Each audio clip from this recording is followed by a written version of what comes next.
Boop.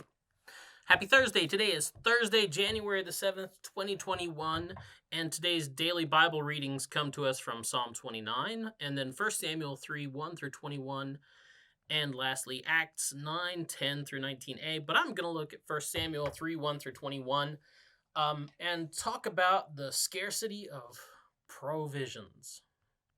You're welcome, for all of you who follow Wesley's sermons.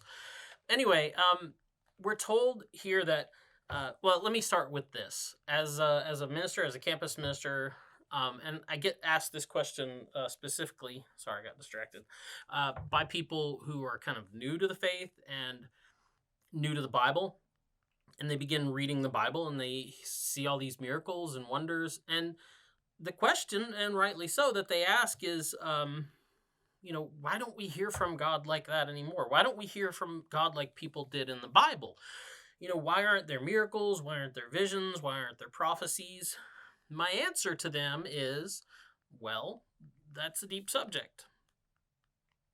Anyway, there are a lot of possible answers to these possible questions, but maybe we should start with the obvious answer, which is actually more of a question. And who says that there were always times like that in the Bible anyway? We make this assumption that the entire history of God's people was filled with amazing, earth-shattering events and God speaking and God doing things and showing up and, burning bushes and plagues and things like that. But was that always the case? Who says that there were always times like that in the Bible? We're told that in the day here in this section from 1 Samuel, we're told that in the days of Samuel's youth, in the days of Eli the priest, it says specifically, the word of the Lord was rare in those days. Visions were not widespread. So there were plenty of times in the Bible when people didn't hear or see from God the way that they knew their ancestors did. And it stuck out. They noticed it. They realized it. They remembered it. They wrote it down. But that kind of leads to another question, though. Still, who says that God still wasn't speaking and doing? Who says that God isn't speaking and doing things today? Maybe, first of all, if he isn't speaking or doing, it's because he knows nobody's really paying attention, nobody's listening and watching anyway. And that's probably kind of snarky to say that, but maybe if he's not, you should probably wonder why he's not, and maybe it's because he's like, why waste my breath? Or in his case, ruach. So maybe if he isn't speaking and doing, it's because he knows nobody's really, the people who are supposed to be listening, the people who are supposed to be watching, aren't paying attention. We're not really doing what we're supposed to be doing. But I don't think that's the case. I don't think it's the case that he's not speaking. I don't think it's the case that he's not doing. Granted, it might not be the way that we expect it to be. It might not be the way we've read about it in Sunday school and Vacation Bible School and, when we pick up the Bible. My suspicion, based on what we learn here from 1 Samuel, is that he probably is. But we're too deaf and blind to notice. Ouch, right?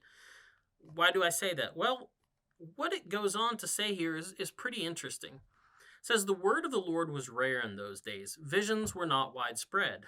And then it says, at that time, Eli. Now keep in mind, Eli is the priest. Eli is, if anybody in all of Israel should be hearing from God and paying attention and seeing what God's doing and noticing that. Now, and keep in mind, the text right before this that we did a few weeks ago, right before Christmas, talked about how Hannah, Samuel's mom, came to the temple to pray, to the tabernacle to pray, and, ask God to perform a miracle and give her a child when she hasn't been able to conceive one. And Eli is watching that, and Eli, from his perspective, just thinks she's drunk, says as much to her, tells her to go home, right?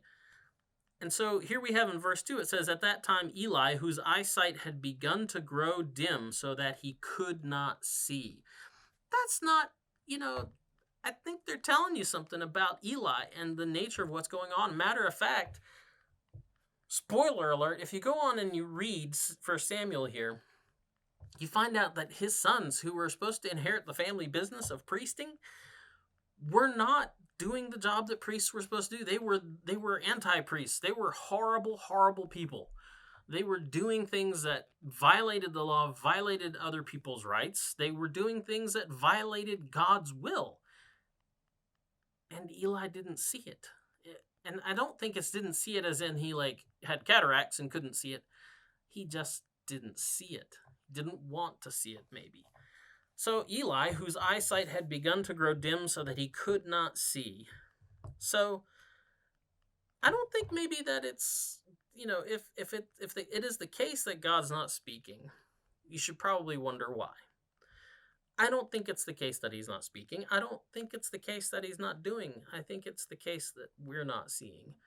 We're not hearing. And that's where the story goes from here.